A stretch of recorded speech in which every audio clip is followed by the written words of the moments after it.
Good morning. Today I will be giving a presentation on the Great Brinks robbery. The sources I utilized for this presentation were the History Channel and the FBI. I will be discussing when and how the robbery took place, what was used during the robbery, and how the police apprehended them.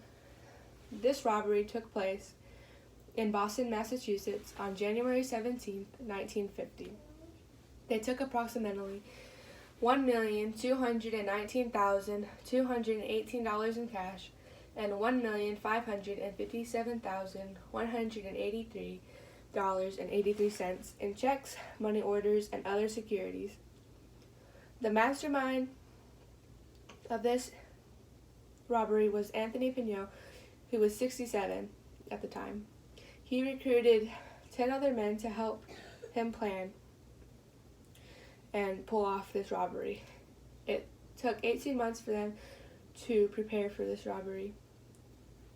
What was used in this robbery for disguises were navy peacoats, gloves, chauffeur hats, Halloween masks that completely covered the face, and rubber shoes to help cover the sound as they walked. Between 5 and 7 men went into the building to perform this robbery, while a couple of other men stayed in the car as the getaway drivers. There were 5 employees working that night to check everything before they locked up, and since the robbers had brought in waterproof duct tape and rope with them, they used that to bind and gag these employees so they couldn't prevent them from robbing them. How the police apprehended them. They did not apprehend them until 1956, which was 6 years after the crime was performed. At the time, Brinks Incorporated offered $100,000 to any tip that would lead to the arrest of the people that performed this crime. The robbers left behind rope, the tape, one of the chauffeur hats, and also took 4 revolvers. The police thought that this would help them in catching them, but they were wrong and they weren't able to pull off any information from it. A couple months later, they found the car that was the getaway car for this robbery that had been cut into pieces and put into the bags of the Brinks Incorporated that held their money. So they knew that this was the getaway car, but it still didn't help them since they weren't able to get any fingerprints or anything, especially because their technology wasn't as advanced back then, so they really didn't have a lot to go on. And exactly 2 years after the robbery was performed, on January 17th, 1952, the FBI received a call saying that they would send a letter that would have 9 names on it, which would be the people that performed this robbery. When they received it, they had ruled out all the suspects on that list except one, which would later be Anthony Pinot, who was actually guilty of performing this crime. As the years went by, the police had narrowed down their suspect list, and 2 of these people that were suspects were James O'Keefe and Stanley Gasoria, which both had criminal records, and they had both previously worked together in other robberies.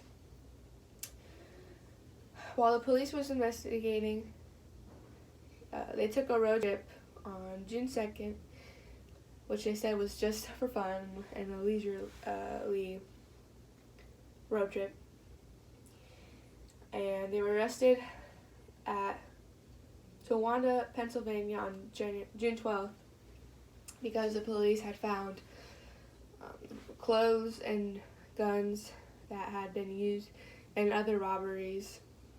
And because of that, O'Keefe had to serve 3 years in prison, and Gasoria had to serve 5 to 20 years. After O'Keefe got out of jail, there were 3 attempts on his life. Each time, O'Keefe barely escaped with his life. Since this made O'Keefe a little bit scared, he ended up violating his parole because he had a gun. And so because he violated his parole, he went back to prison. And while he was in prison, he started to write letters to people that helped perform this robbery, the Great Brinks robbery. And he demanded his money, and he was starting to get bitter and sour because he hadn't received his money yet that he had helped steal. And so because he felt that people were ignoring him, he turned his back on everybody and ended up going to the FBI and telling them what had gone down and what he knew about this robbery. And because of this information, the police were able to later apprehend the other suspects that were actually guilty of committing this crime. And in conclusion, though everyone at the time thought that this robbery was the perfect crime and the crime of the century, they were wrong. A lot of thought and preparation went into it to make it that, but it all proved worthless since they were caught within the 6 years after the robbery. This robbery proves that when you do something illegal or wrong, it'll eventually catch up with you. It's all just a matter of time.